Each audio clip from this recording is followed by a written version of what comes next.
So I'm going to be seeing a little bit of workplace drama unfolding between two females. Working around women, you're just inevitably going to see a lot of this, and I'm not used to usually working with women so up close and personally. They're always usually in the capacity of some kind of like overseer, an office worker, health and safety, human resources, that type of thing. But in this job, I work in a kind of like a feminine capacity, in a certain sense. There's a lot of times where I am doing maintenance and repairs and stuff, but a lot of the time I am doing desk work, sit down work, dealing with the public, meeting and greeting, stuff like that. Almost like working at a help desk. I kind of work at like a glorified information booth or like a health desk, at least on Sundays. And Sunday is always a very busy day at my place of employment. And as such, Sunday is the one day where I'm not working alone. Well, that's not technically true, but that's neither here nor there. I'm working with a partner, basically, on Sunday. And the person that is assigned to work with me is the sister-in-law of the boss, the owner of the whole place. And it's a very small, very tight-knit family, like a family-run business. Man, wife, sister-in-law, the kids, they all partake and participate in like the work here. But she doesn't really work here. She's it's the only time she works is for like 4 hours on Sunday. It's sort of just like she doesn't even put her name down on the punch clock or anything like that. She's probably not paid for it. It's just like she's part of the family business in general, right? And she's very talkative, very extroverted, and she never stops yapping. Kind of like that guy Ronnie that I worked with before, where he would just like randomly start talking about like the table and the floor and the fucking whatever, right? She's like that kind of person. She's a yapper. But I don't mind it. She doesn't, it allows me to sort of just like disarm myself and immerse myself in like, she kind of allows me, I should say, to stand there and look busy because I'm talking to somebody. Even though she's just meandering on and on, I'm able to, yeah. And I'm able to just kind of like, I use her to blend a little bit into the crowd so that I'm not standing there like, when I would be in high school and I would go to parties, when I would get like dragged to them by my male friends. That was always my biggest fear, was like being the guy in the corner, like in that little meme where nobody's really talking to him, and so he's like, I better, he starts metacognizing the fact that like he's kind of not immersed in a conversation with anybody, so he goes and stands near people. But then it's like that's even more obvious because it's like, I've been standing like near these people for fucking 10 minutes now and like nobody's acknowledged me and I haven't spoken. So she's good for that. Like she kind of cuts the edge for me. But she is a bit of a dunce. She's a little bit slow. She's a little bit, not all there. Her daughter's like super hot. I hope nobody ever hears this. I hope nobody like that knows me in real life ever hears these, because it would be kind of weird if they did. But yeah, her daughter is somehow, because she's not very good looking, but her daughter's somehow like really attractive. She must take after her. And so I work with the daughter and the mother, and even sometimes another sister-in-law on Sundays. And it's nice, it's a big change of pace from like driving a transport truck and having people fucking swearing at you and talking about Trump and this and that. It's very just relaxed. And so she's a bit of a... Why is this motherfucker going so slow, bro? You're going fucking 30 and a 50. I spend my whole fucking day behind this fucking guy. Fuck, I hate boomers. But anyways, yeah, this woman's kind of like a useless eater, but she tries, she's not lazy. She never sits down. Bro, let's fucking go. The fuck is your issue? Is this guy fucking serious?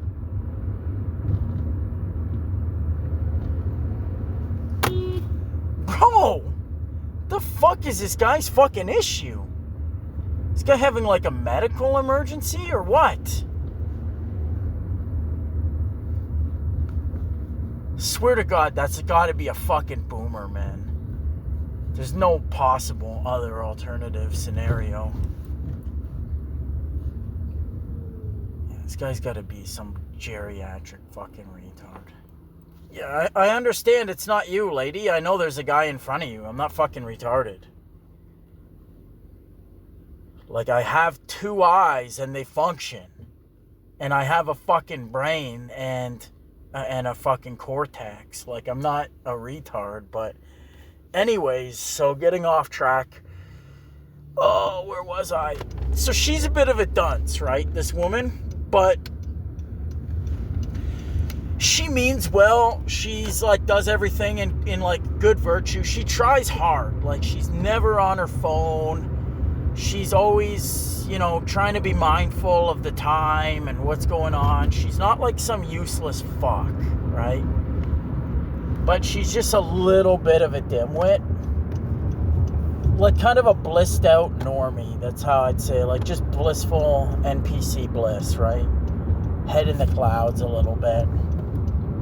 I'm head in the clouds, but for a different reason, but I'm not going to get into that. You guys already know why I'm never, like, momentarily present or whatever, but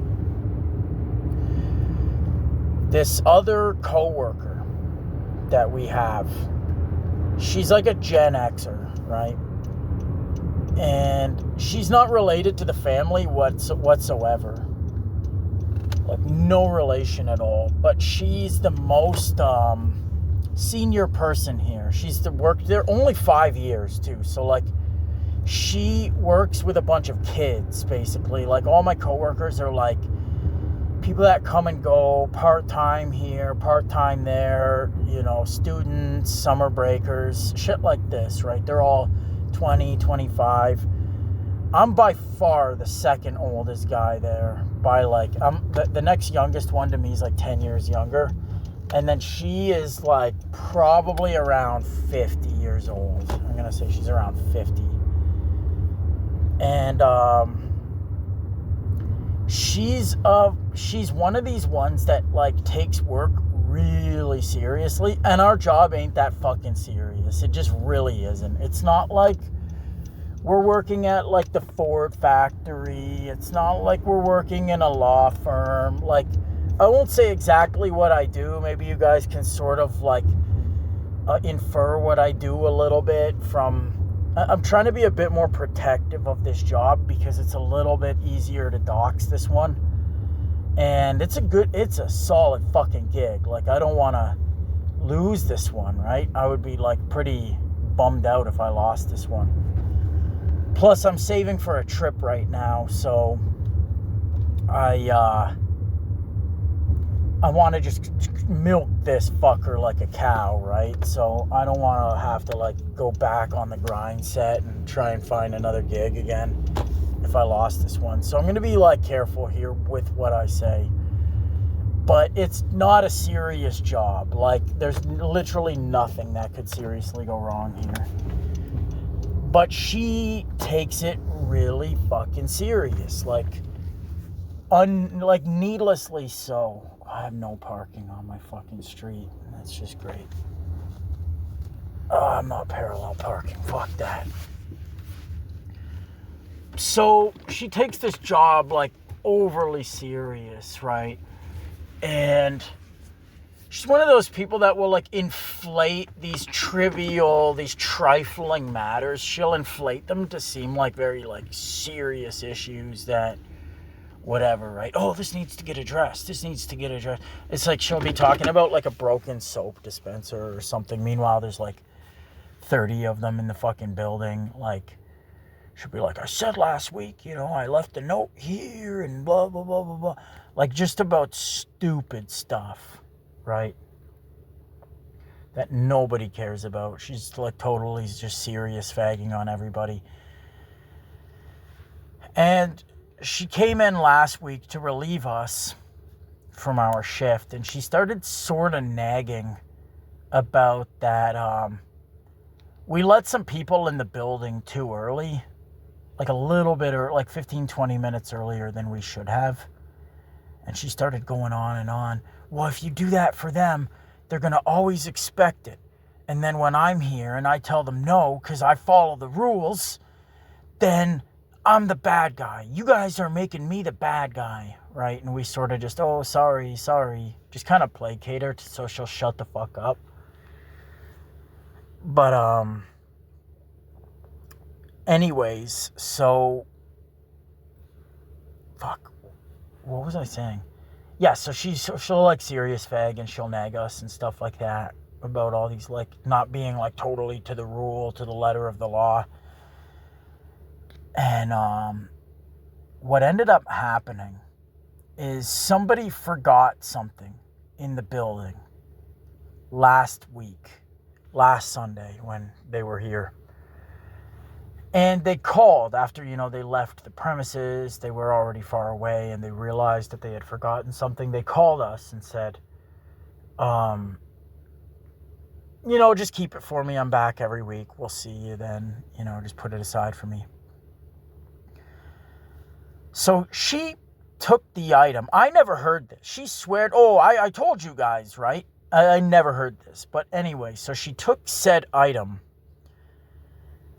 And then she put it in a room, one of the rooms in the building. Apparently the guy told her, just leave it in this room for me, or something like that.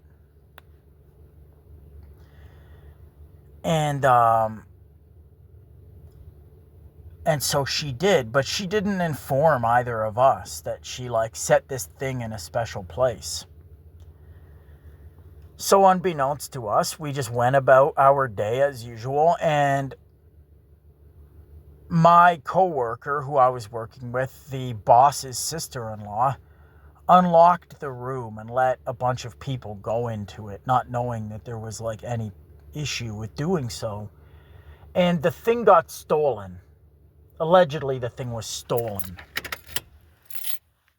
Now, we can't fucking micromanage everything, and you don't know what somebody doesn't tell you, right? Like, we're not, what do they call that when you could read other people's minds? I don't know why I don't remember the word right now. Telepathic? Yeah, we're not telepathic. We don't read people's fucking minds. And so she comes out, she starts making this big fucking tiff, being like really passive aggressive. She's stomping her feet around. Right as soon as she gets into work, she's like, I'm pissed. I'm fucking pissed. I'm gonna talk to our boss. Right? She goes, I'm gonna talk to our boss. And for some reason, she's not blaming me about it whatsoever. Like, I would be equally as culpable because we were both there, and like, it doesn't specifically fall into like either one of our duties, right? We just sort of like split the tasks up in a kind of like informal way. So for some reason, she's like picking the bone with this woman for doing this. She could have just as easily blamed me for letting people into the room. But I could tell she had some kind of like a bone to pick with the sister-in-law. And she goes, I'm going to call the boss. I'm going to call him up. And she stepped away for fucking half an hour. in secret. She went like outside, I don't know, to her car or around the corner or something. And for half an hour, she went on about this to our boss about his sister-in-law. And she's going to find out really fucking quick, man, that nepotism trumps merit. It trumps seniority. It trumps value itself. Like, this is the way, and I could tell, like, the sister-in-law was like, she kind of knew, like, she didn't want it to escalate or anything, but she sort of knew, like, I'm gonna fuck you up, man. If you try to, like, throw me under the bus, you're gonna get fucked up. These are like a very Eastern European family too. So it's not like they're Angloids where we just like cannibalize our own kin for the sake of it. Like, they're not like that. They're from a very different culture, these people, where they are like very ethnocentric. And this coworker of mine is just like an Angloid like me. She's not part of this like European ethnicity. She's just like a totally deracinated whiteoid. And she's going to try. She went after her. You know what I mean? And the woman had already left because her shift was done. Because her shift was done, so she left. And then she like made this phone call snitching on her. And just probably lambasting and like is trying to assassinate her character. But it's funny, man. A lot of these people that I work with at this job, it's like I was saying on a Celtic Cat stream the other week with Western and Hudson. I was like, you know, man, these people that I work with now, they don't have any wage cage war wounds. They have not really been to those like gritty fucking factories, like the gritty plastic factories and the places where like they were literally, you were like, your supervisor was the devil himself, and they were lying and slandering and not paying people. Like, this job is so easy. Everybody always gets paid on time. They get paid well. They don't get asked to do hardly anything. Everybody is given like tons of grace. Everybody's given lots of benefits. Like, it's just such a sweet job that to still find things to whinge about just tells me you're like beyond entitled. You're fucking beyond entitled, right? But people think that we live in a world where, you know, and this woman who was snitching, she has all these like secret things that she knows how to do that no one else knows how to do. And she'll literally openly say, I don't teach this when I train. Like, she trained me on the job. She trains everybody. She trained me and the other new guy. But she goes, nope, I don't train people on that. That's mine. That one there, that's mine. So she does have like some kind of a self-preservation, like certain things that only she really knows how to do, and she won't tell people when she trains them, right? Trying to make herself like indispensable. But that has its fucking limits, man, because when it comes down to nepotism, people will shoot themselves in the foot, right? People will like bite their nose off to spite their face. And I told the woman, like the sister-in-law, I took her aside because they were both trying to sort of get me on their side of this drama between these two females. I basically hedged my bet with the sister-in-law.